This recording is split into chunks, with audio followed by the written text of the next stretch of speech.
Second unit का last part है overhead line insulators. Insulator का पार्ट स्टार्ट करते हैं और इसमें है इंसुलेटर्स का मतलब आप जानते हैं क्या होता है। तीन तरह के इंसुलेटर्स होते हैं, पिन टाइप, नहीं चार तरह के होते हैं, pin type, suspension type, strain और शैकल टाइप। तो पिन टाइप बेसिकली क्या है, इंसुलेटर का पर्पस क्या है, कौन बताएगा मेरे को इंसुलेटर का पर्पस क्या है?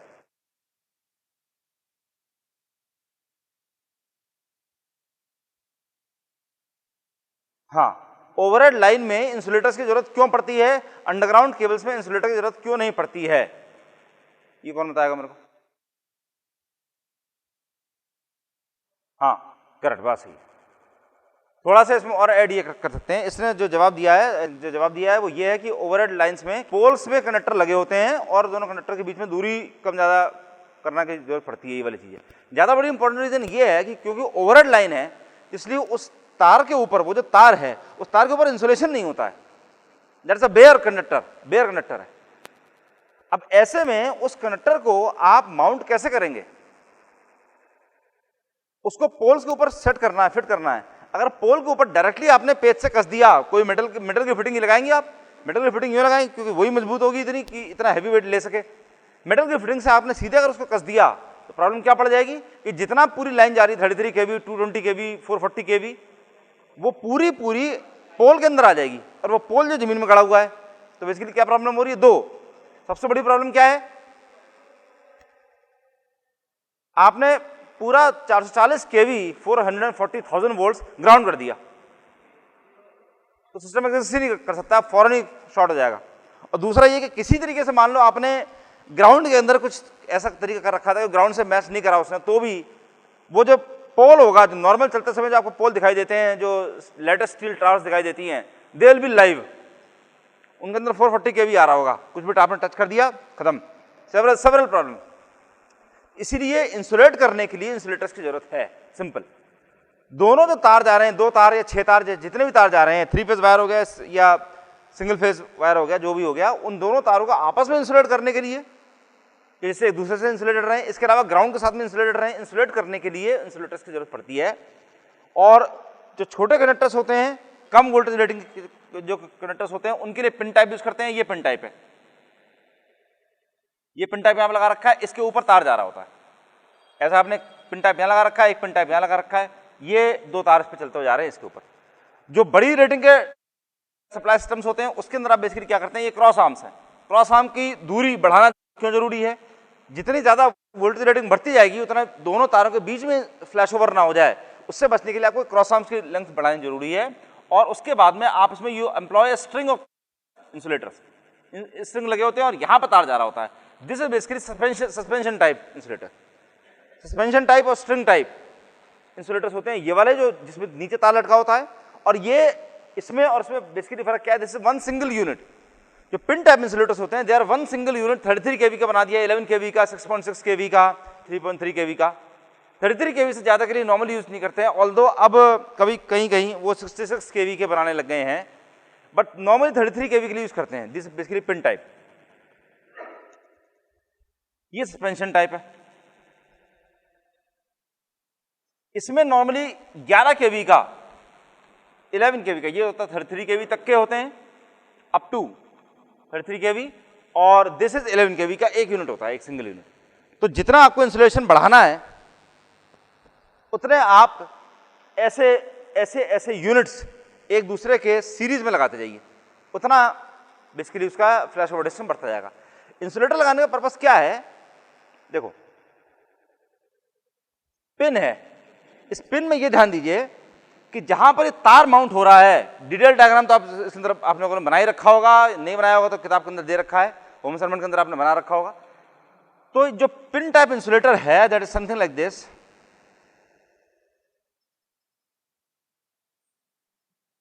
ये है, और इसमें ये बना होता है, ये पूरा सॉलिड होता है,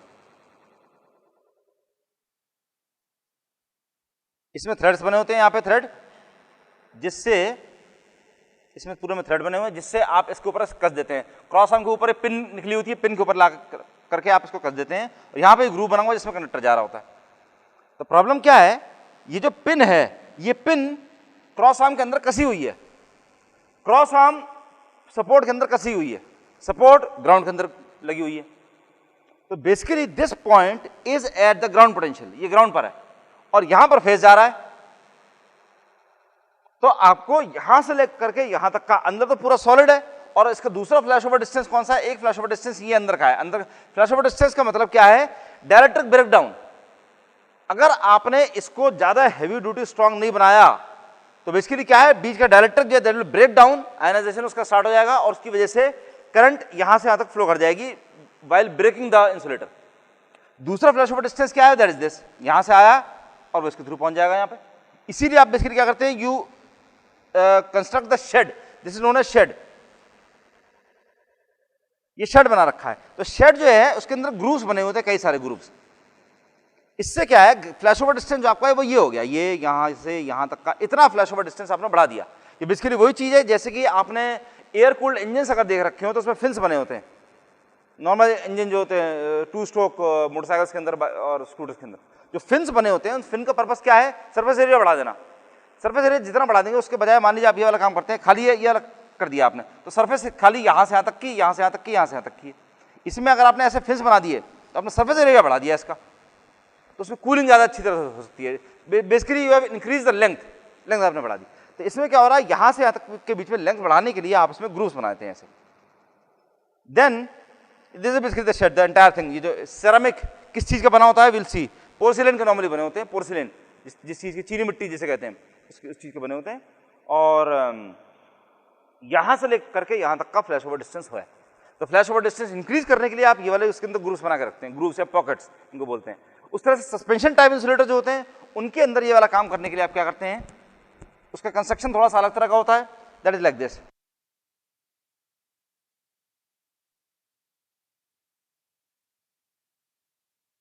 ये है, और इसमें यहां पर नेक्स्ट उसके लिए हुक बना हुआ है, यहां पर एक ये हुक बना हुआ है।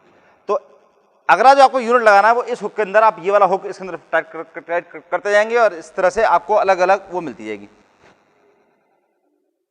ग्रूव्स। इसके अंदर ग्रूव्स बना रखे हैं। जितना फ्लैश ओवर डिस्टेंस है वो यहां से लेकर के यहां तक का, ये यहां से यहां तक का, ये बेसिकली फ्लैश ओवर डिस्टेंस हो गया।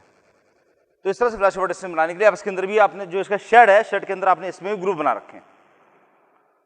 तो इसमें एक यूनिट 11 kV का होता है। जितने ज़्यादा आपको इंसुलेशन देना है, जितने ज़्यादा हैवी रेटिंग की लाइन जा रही है, उतने ज़्यादा आप इंसुलेटर्स लगाते चले जाएंगे। मतलब फॉर एग्जांपल मान लीजिए 66 kV की अगर लाइन है, 66 kV की, तो आप ऐसे ऐसे 6 इंसुलेटर एक के नीचे एक लगा देंगे और इस तरह हैंग कर देंगे, और आखिरी वाले के अंदर आपको वो लगाना है, तार लटका देना। यही होते हैं सबसे ज्यादा हैवी ड्यूटी के लिए।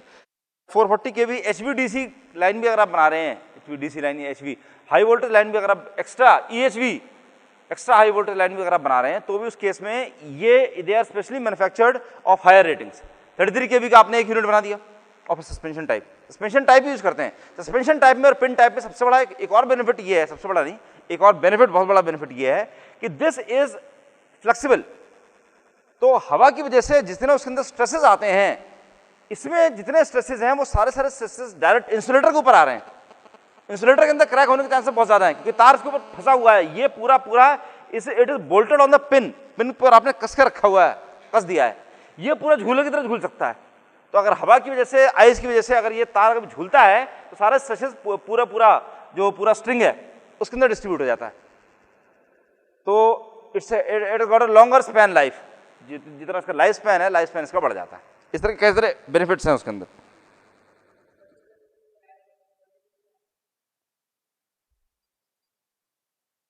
टू 220 kV की लाइन में 22 लगाने चाहिए। अगर आप 11 kV का अगर यूज कर रहे हैं तो, अगर 33 kV यूज कर रहे हैं then you can use less number of units. Overhead line insulators की कैरेक्टरिस्टिक्स क्या क्या हैं?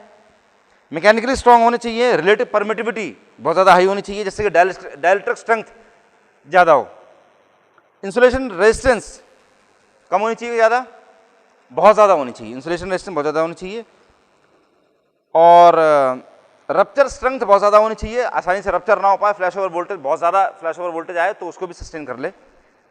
Flash over by the way, flash over distance या flash over voltage simply means phase से लेकर करके ग्राउंड तक का फ्लैश ओवर, किसी तरीके से फेज और ग्राउंड दोनों आपस में कनेक्ट हो गए, this is known as flash over. ठीक, इसे फ्लैश ओवर बोलते हैं। Material should not be porous वगैरह वगैरह। इंसुलेटर मटेरियल्स कौन कौन से होते हैं? पोर्सिलेन, सबसे ज्यादा पोर्सिलेन यूज करा जाता है। इसके अलावा ग्लास है, स्टेटाइट है, स्टेटाइट एक और है। टाइप्स ऑफ इंसुलेटर्स में पिन टाइप इंसुलेटर ये आपने देख लिया है, डायग्राम इसके अंदर बहुत अच्छे दे रखे हैं। 11 kV के यूनिट्स होते हैं, 25 kV के यूनिट्स होते हैं पिन टाइप में, 33 kV होते हैं, 66 kV भी होते हैं। उसके अंदर नंबर ऑफ शेड्स बढ़ जाते हैं। 33 kV या 66 kV के अंदर ऐसे यूनिट के बजाय उसके अंदर ऐसा यूनिट होता है।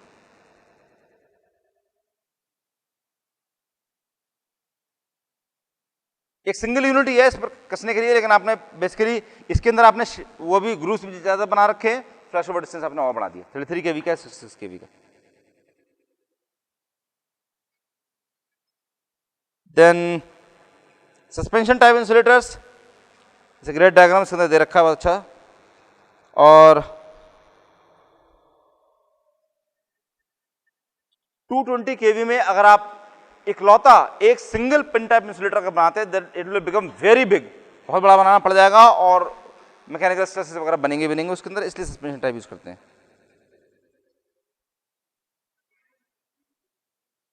इलेवन kV कोई हार्ड एंड फास्ट वैल्यू नहीं है, नॉर्मली 11 kV के लिए बनाया जाता है, लेकिन आप उसको 25 kV या 22 kV या 33 kV का भी बना सकते हैं, इस तरह के यूनिट्स होते हैं। और ये तीन तरह के होते हैं सस्पेंशन टाइप इंसुलेटर्स, तीन तरह के होते हैं, ह्यूलेट और interlinking type, cemented cap type और कोर एंड लिंक टाइप, ये तीन तरह के होते हैं। इनके डायग्राम्स दे रखे हैं, जस्ट स्टडी दोस डायग्राम्स के थ्रू आपको समझ में आ जाएगा कि ये इन तीनों के अंदर डिफरेंस क्या होता है, दैट्स ऑल, इसके अलावा कोई डिफरेंस नहीं है। स्ट्रेन इंसुलेटर्स और shackle insulators,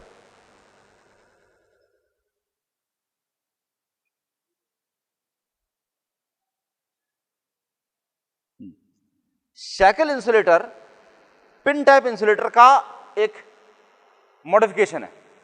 strain insulator basically suspension type insulator ही होता है, तो इसलिए shackle is use for low tension lines, LT lines, और strain is use for high tension lines.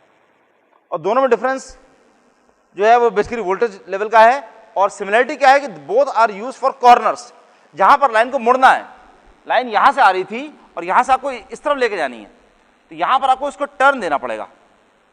ये टर्न देने के लिए ऐसा कर तो आपको मिल नहीं सकता ऑब्वियसली, तो बेसिकली लाइन या तो आप ये वाला काम करेंगे कि इसको अगर जेंटल कर दिया है आपने तो दो तीन जगह से उसको रोक के रखेंगे, यहां पे, यहां पे, यहां पे, यहां पे, तीन चार जगह पे आप उसको रोक के रखेंगे ये वाली चीज। और अगर बिल्कुल एंगल में है, अगर ऐसे आ रही है और ऐसे आ रही है, तो आपको यहां से उसको रोक के रखना पड़ेगा। तो यहां पर शैकल टाइप और स्ट्रेन टाइप लगाते हैं। Strain type is very simple, ये बेसिकली ये वाला काम कर दिया आपने कि यहां जो क्रॉस आर्म थी, ये यहां से आपने ऐसे लगा दिए इंसुलेटर्स, सिंपल, ये वाला काम होता है। स्ट्रेन टाइप तो बेसिकली ऐसे हो जाते हैं। इन्हीं इंसुलेट, इसी जो पूरा स्ट्रिंग जो था, इसे स्ट्रिंग कहते हैं, इसी स्ट्रिंग को आपने यूं कर दिया, जो नीचे लटका होता है नीचे के बजाय ऐसा कर दिया, यहां से तार आया, यहां पे हुक कर दिया, यहां से वो ले खींच के रख दिया। ये वाला एक स्पेशल शेप का होता है, उसकी शेप ऐसी होती है। इसमें बकायदा अंदर पूरा आपने पिन विन लगा रखी है, और तार आया वो इसमें से हो, इसको आपने ऊपर से और नीचे से, यहां से आपने उसे क्लैंप कर दिया है, यहां से आपने उसे क्लैंप कर रखा है, दैट्स ऑल। और इसमें तार करके मुड़ जाता है। Strain type and shackle type. Strain are use for voltage rating कितनी है इसकी, well you already know. Pin type और सस्पेंशन टाइप की अगर वोल्टेज रेटिंग आपको पता है तो इस वाली चीज की पता है। फेलियर ऑफ इंसुलेटर्स के रीजन क्या क्या होते हैं? क्रैकिंग ऑफ इंसुलेटर, क्रैक कर गया, पोरोसिटी, पोरस है, इम्प्रॉपर विट्रिफिकेशन, विट्रिफिकेशन का मतलब वो प्रोसेस है जिस प्रोसेस से आप पोर्सिलेन को बनाते हैं, उस प्रोसेस के अंदर अगर पूरी तरीके से ढंग से नहीं हो पाया, उसके अंदर एयर बबल्स रह गए तो। Flash over, mechanical stresses, mechanical stresses एक बहुत बड़ा मेजर रीजन है इंसुलेटर्स के फेल होने का। शॉर्ट सर्किट्स और डिपोजिशन ऑफ डस्ट, जितना डिपोजिशन हो जाएगा, डस्ट जितनी ज़्यादा इकट्ठी हो जाती है उतना मॉइस्चर अब्जॉर्ब कर लेती है और फ्लैश ओवर डिस्टेंस बेसिकली कम हो जाता है। टेस्टिंग, 3 तरह के टेस्ट होते हैं। There are 3 types of test, design test, sample test और रूटीन टेस्ट। डिजाइन टेस्ट कौन कौन से होते हैं? क्योंकि कई लड़कों को इनके अंदर दिक्कत आती है, मैंने ये वाली चीज़ देखी है कि कई लड़के ये जो टेस्ट के बारे में डिस्क्राइब कर रहे होते हैं तब वो कंफ्यूज हो जाते हैं कि डिज़ाइन टेस्ट कौन सा है, फ्लैश ओवर टेस्ट कौन सा है, और मतलब सैंपल टेस्ट कौन सा है, रूटीन टेस्ट कौन सा है।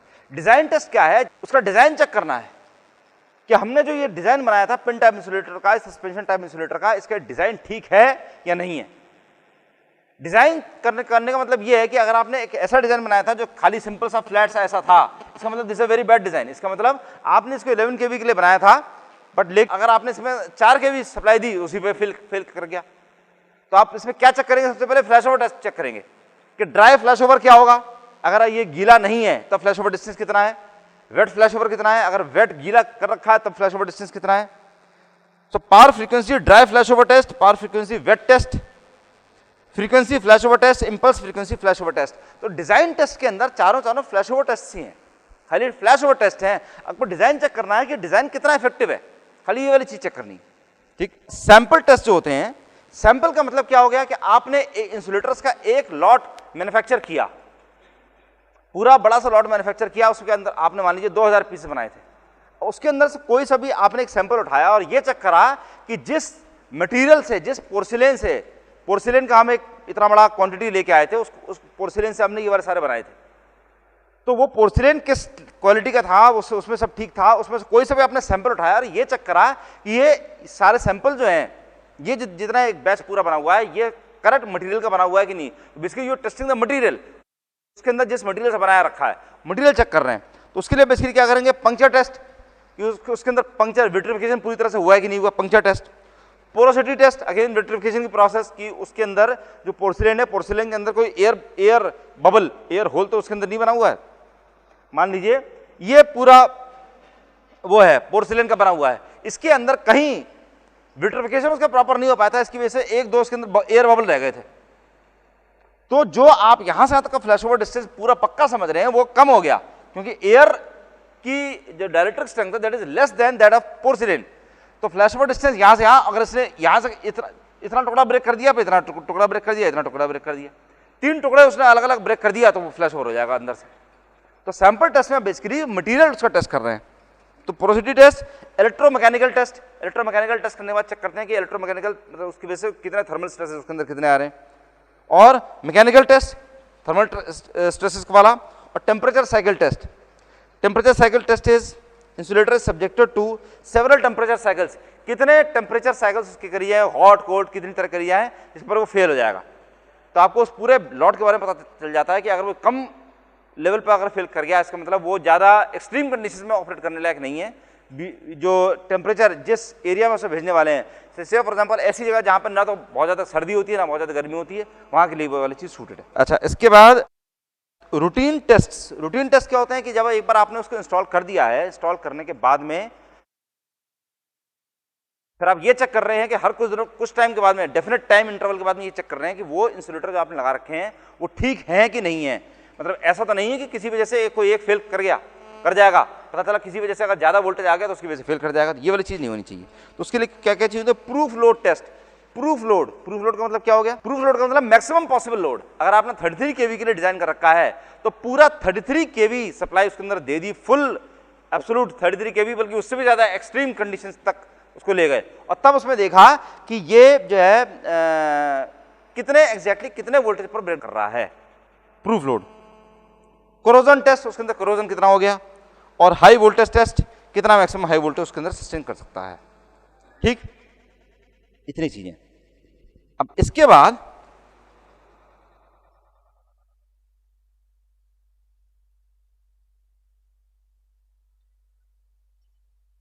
Then there are 3 small derivations. अब हमारे सामने ये है distribution of potential over a string of suspension insulators. एक सस्पेंशन इंसुलेटर्स का आपने स्ट्रिंग बना रखा है, तो उसमें अलग अलग वोल्टेज डिस्ट्रीब्यूशन कैसे कैसे हो रहा है, अलग अलग वोल्टेज कहाँ कहाँ बन रहे हैं। मान लीजिए आपका स्ट्रिंग जो था वो ये था, ये पोल क्रॉस आर्म पे आपने एक यूनिट यहां लगाया, दूसरा यूनिट लगाया, तीसरा यूनिट लगाया, चौथा यूनिट लगाया, और फिर यहां पर आपने तार लगा दिया। ठीक, तो इसका मतलब क्या क्या है, देखो ये मेटल है, ये मेटल है, ये मेटल है, ये मेटल है, ये मेटल है, ये दोनों मेटल के बीच में ये क्या है, इंसुलेटर है। ऐसे ही इन दोनों मेटल के बीच में इंसुलेटर है, इन दोनों के बीच में इंसुलेटर है, इन दोनों के बीच में इंसुलेटर है। दो मेटल प्लेट्स के बीच में अगर इंसुलेटर है तो क्या बन गया, कैपेसिटर, दैट्स करेक्ट, कैपेसिटर बन गई। उसी तरीके से ये मेटल प्लेट है और ये मेटल का है और ये बीच में एयर है, एयर क्या है, डायरेक्टर के इंसुलेटर, तो वो भी कैपेसिटेंस हो गई। तो इतनी तरह तरह की अलग अलग तरह की कैपेसिटेंस इसके अंदर आ गई हैं। इसका अगर आप इक्विवेलेंट सर्किट डायग्राम अगर आप बनाते हैं तो आपको बेसिकली क्या मिलेगा। और bye the way this is eight ground potential, तो ये पूरा पूरा ग्राउंड पोटेंशियल पर है, ये भी ग्राउंड पोटेंशियल है, ये भी ग्राउंड है, ये भी ग्राउंड है, ये पूरा पूरा ग्राउंड है। All of this is ground, basically ये पूरा ग्राउंड हो गया। अब क्या है, यहां से यहां तक के बीच में एक कैपेसिटेंस लगी हुई है, एक कैपेसिटेंस,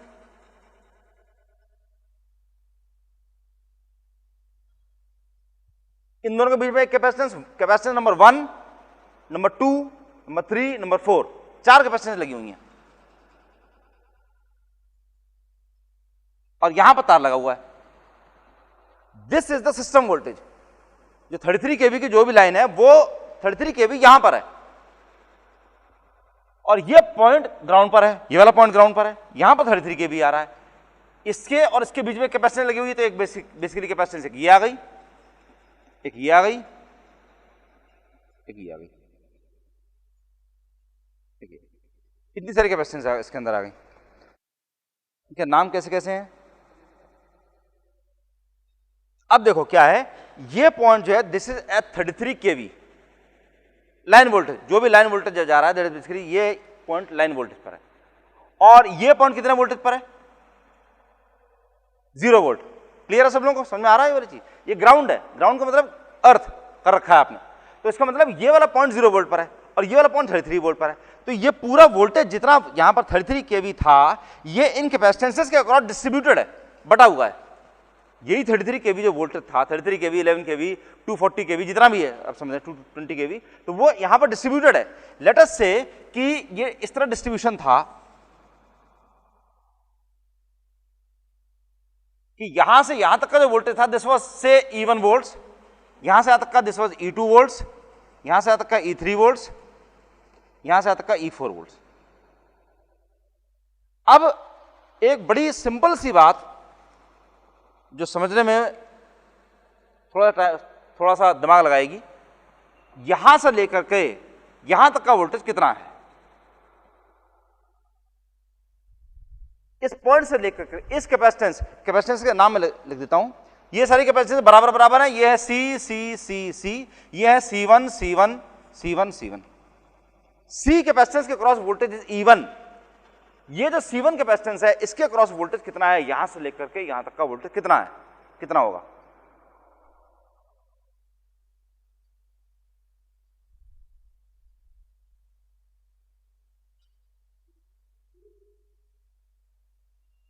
इसके क्रॉस वोल्टेज यहां से यहां तक का, मान लीजिए ये 33 था, मान लीजिए दिस वाज से 60 एंड दिस वाज यूनिफॉर्म, मान लीजिए दिस वाज 15 15 15 15। अब बताओ ये जो पॉइंट है, point let us call this point कौन सा, पॉइंट नंबर ए। ये पॉइंट है ए बी सी, तो ये आ गया डी ई और दिस इज से जी। अब let us call this G1। ए से लेके G1 तक का वोल्टेज कितना होगा,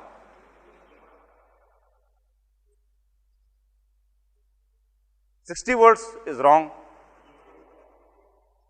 क्या जी, 15 E1, दैट्स करेक्ट, बिल्कुल सही बात है, ये बिल्कुल सही जवाब है। कितने लोगों को ये वाली चीज समझ में आ गई कि ये E1 कैसे होगा यहां से यहां तक का, कितने लोगों को समझ में आया, 2-3 जनों को समझ में आ गया। कैसे कैसे होगा, दैट्स करेक्ट, बिल्कुल सही बात है। AG is equal to AG1, not equal to, मतलब पॉइंट क्या है कि G और G1 दोनों एक ही पॉइंट है। ये ग्राउंड है, ये भी ग्राउंड है, ये भी ग्राउंड है, पूरा पूरा ग्राउंड चलता हो जा रहा है। तो जितना वोल्टेज यहां से यहां तक का आ रहा है, ये पॉइंट और ये पॉइंट दोनों सेम है, electrically speaking they are same. तो जितना वोल्टेज यहां से यहां तक का, उतना ही वोल्टेज यहां से यहां तक का है। अब B से लेके G तक का जितना वोल्टेज है, उतना ही वोल्टेज यहां से यहां तक का आ रहा है। तो B से लेके इस C1 के क्रॉस यहां पर वोल्टेज कितना होगा? 33 kV। इसका मतलब 30, इसका मतलब E1 प्लस E2। तो इसके क्रॉस जो वोल्टेज आ रहा है, दिस वोल्टेज इज E1, यहां पर वोल्टेज है this is E1 plus E2, E1 है या E1 प्लस E2, ये कितना है? E1 plus E2 plus E3, और ये कितना हो गया? E1 plus E2 plus E3 plus E4, ये वोल्टेज यहां से तक का होगा। ठीक, कैपेसिटेंस के बारे में आप ये वाली चीज जानते होंगे कि कैपेसिटेंस का जो इंडक्टिव रिएक्टेंस होती है, कैपेसिटिव रिएक्टेंस जो होती है, that is XC, that is equal to 1 upon omega C, which is equal to 1 upon 2 pi FC। और कैपेसिटेंस के अक्रॉस वोल्टेज और करंट के बीच में रिलेशन क्या होता है? V is equal to IXC। इसका मतलब क्या हो गया? V ले लेते हैं, V है, V is equal to IXC। तो V is equal to I into 1 upon 2 pi FC। ठीक, सो I बराबर कितना हो गया? I is equal to 2 pi FCV और omega CV। So I is equal to इतना हो गया। किसी भी कैपेसिटेंस में जितना करंट जा रहा है, जितना वोल्टेज जा रहा है, उनके बीच में रिलेशन ये हो गया I is equal to omega CV। ठीक, अब आप ये मानिए कि इसके अंदर चार्जिंग करंट जो जा रही थी, दिस वाज लाइक दिस, इसके अंदर जो करंट थी, this was current was I1, this was I2, this was I3, this was I4, this was I5। इसके अंदर जो करंट जा रही थी, this was I1, small I2, small I3, small I4। I2 is equal to I1 plus I1, clear है? KCL, simple KCL। इस point पर जितनी करंट घुस रही है दैट इज I2, और जितनी बाहर निकल रही है that is I1 plus I1। ठीक, so I2 is equal to I1 plus I1। I2 आपको, I2 की वैल्यू कितनी हो जाएगी? अगर C पता है, E2 पता है, तो I2 की वैल्यू कितनी हो जाएगी इस फॉर्मूले के accordingly? I2 is equal to I is equal to omega CV, omega E2C, simple C. ठीक है, सो I2 की वैल्यू कितनी हो जाएगी? ओमेगा इंटू C, कैपेसिटेंस की वैल्यू यहां पर कितनी है? C, और वोल्टेज की वैल्यू कितनी है? E2, omega C E2। और I1 की वैल्यू बताओ जल्दी से, कितना हो गया? I1 की value omega C E1, clear है सब लोगों को? और स्मॉल I1 की वैल्यू कितनी हो जाएगी? Omega C1 E1। Omega omega omega cancel हो गया। ठीक, और ये जो कैपेसिटेंस है ये वाली, this is known as shunt capacitance. C1 जो होती है, C1 is known as shunt capacitance, और C is known as mutual capacitance. Mutual capacitance, और normally C1 is equal to KC, where K is less than 1। इसका मतलब C1 is a fraction of C, ये standard चीज है। K is less than 1, और K होगा 0.1, 0.2 से लेकर 0.9 तक का हो सकता है। ये स्टैंडर्ड इसकी वैल्यूज होती हैं, इस तरह की होती है, मतलब ये कैपेसिटेंस हमेशा इस कैपेसिटेंस से कम होती है। तो C1 is always equal to KC। ठीक, अब ये वाली वैल्यूज अगर आप यहां पर रख देते हैं तो आपको क्या मिलेगा? C E2 is equal to C E1 plus KC E1। K तो रहेगा, C कैंसिल हो गया, E2 is equal to E1 into 1 plus K। ठीक, I3 is equal to I2 plus small I2। I3 की value omega C E3 is equal to omega C E2, फिलहाल तो E2 लिख देते हैं इसको, E2 प्लस I2 की value कितनी है, omega C1 E1 plus E2। ठीक है, C1 की जगह सीधे सीधे यहां पे लिख देते हैं KC, omega KC E1 plus E2। ठीक है, E2 की वैल्यू कितनी है, E1 इंटू 1 प्लस के, E2 की वैल्यू E1 इंटू 1 प्लस के, ये वाली चीज रख दीजिए। C cancel, omega C omega C omega C cancel कर गया। E3 की वैल्यू निकालिए, E3 in terms of E1 and K, E3 की वैल्यू निकालिए, E3 in terms of E1 and K, फिर निकालिए E4 की value in terms of E1 and K। जल्दी से निकालो, सब लोग निकालो, I am sure you will be able to find it out. निकालिएगा, विल कंटिन्यू, ये डेरिवेशन और थोड़ा सा है, कल कंटिन्यू कर लेंगे। Thank you.